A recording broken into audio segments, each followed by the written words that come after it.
Singil naman sa kuryente sa Dagupan City ngayong Hunyo, bahagyang bumaba. Para sa detalye, kasama natin Idol Jam Victorio.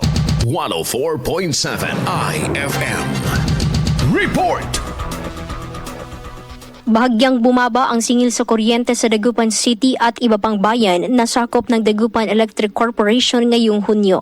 Ayon sa tanggapan, mula sa average selling rate ng kuryente na nasa 9.63 pesos per kilowatt hour noong Mayo, bumaba ito sa 9.45 pesos kilowatt hour para sa mga residential consumers ngayong buwan.